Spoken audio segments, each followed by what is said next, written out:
अस्सलाम वालेकुम। 7th class कैसे हैं बेटा आप सब लोग। उम्मीद करती हूँ कि सब लोग खैरियत से होंगे। तो जी बेटा, अब हम कर रहे हैं सब्जेक्ट इंग्लिश। और इंग्लिश में हम लोग, जैसा कि आप सबको पता है कि हम चैप्टर कर रहे थे, chapter number 6 the value of time. इसमें हमारे बेटा पैराग्राफ 5 हो चुके हैं ट्रांसलेशन और वर्ड्स मीनिंग के साथ। अब हम उनसे रिलेटेड जो शॉर्ट क्वेश्चन थे, हमें पता है कि हम लोग एक्सरसाइज में जो भी हमारे पैराग्राफ से रिलेटेड जो क्वेश्चन आ जाते हैं हम वो साथ साथ करें, ताकि आप लोगों को याद करने में और उसको समझने में आसानी रहे। ठीक है, तो लास्ट पैराग्राफ नंबर 5 के अकॉर्डिंग हम चल देखेंगे। तो हमारे पास जो क्वेश्चन नंबर 2 था एक्सरसाइज में, वो उसमें इस चीज़ के बारे में बता रहे हैं कि टाइम की मैनेजमेंट वो किस तरह करता है। तो उसमें ये हमारे पास एक्सरसाइज में जो रिलेटेड क्वेश्चन आ रहा है वो ये है, क्वेश्चन नंबर 2 है वो, in what way did the poor time management affect teachers performance. अब वो कहते हैं कि पुअर टाइम मैनेजमेंट यानी कि नाकस जो कारकर्दगी थी टाइम की, या नाकस इंतज़ाम था, उसने तस्वीर की परफॉर्मेंस पर किस तरह से असर अंदाज किया।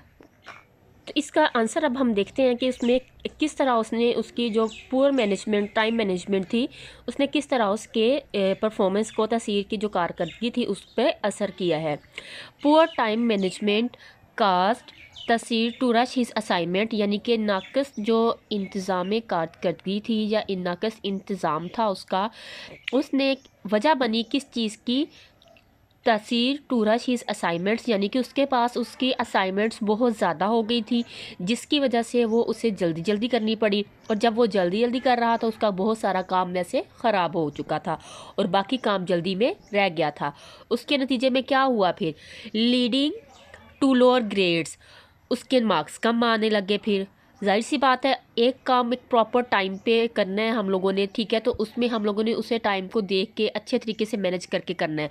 दूसरी साइड पे अगर हम देखेंगे तो हमें टाइम कम होगा तो हम लोग जल्दी जल्दी करने की कोशिश करेंगे, तो उसमें से फिर हम देखेंगे ये पॉइंट लिख लिया, चलिए ये छोड़ देते हैं, हम जल्दी से कंप्लीट कर देते हैं, एक वो वीक पॉइंट आ जाता है, जिसके नतीजे में क्या होता है, फिर हमारे नंबर कम आने शुरू हो जाते हैं। तो वही बात इसके साथ हुई है, उसने जल्दी जल्दी किया है तो उसका काम जो था वो कम भी रह गया, और उसके बावजूद उसके नतीजे में क्या हुआ, उसके नंबर भी कम आने लगे हैं।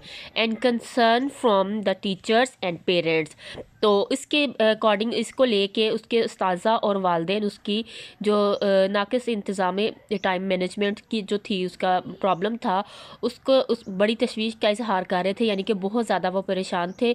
वो ये जानना चाह रहे थे कि किस वजूहात की बना पर, या कौन सी ऐसी वजूहात है जिनकी बेस पे इसकी ये कंडीशन हो रही है।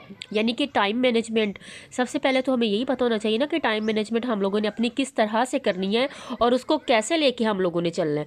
ज़ाहिर सी बात है बेटा, आप देखिए, अगर आप लोग एक टाइम दिया गया है आपको, तो उस पर आप अगर वो काम नहीं करते, ठीक है, तो नेक्स्ट डे वो आपके लिए काम डबल हो जाएगा। फॉर एग्जांपल आप अपनी क्लास ही ले लें, एक दिन आपकी क्लास हो रही है, उसमें आपको एक काम करवाया जा रहा है, ठीक है, दूसरे दिन वो टीचर आपकी क्लास में नहीं आ रहा, उसने आपकी क्लास नहीं ली, ठीक है, अगले दिन आपका काम डबल हो जाएगा ना।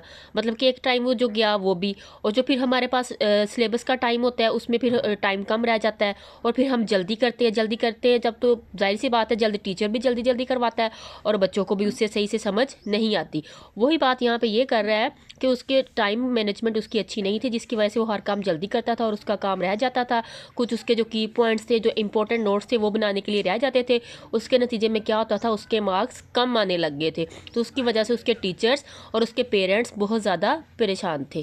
क्लियर है बेटा, आज का आपका यही काम है, डायरी भी आपकी यही है, chapter number 6 value of time, short question, question number 2, ये आप लोगों ने बेटा राइट भी कर लेना और इसको अच्छे से लर्न भी कर लेना है। ओके, थैंक यू बेटा।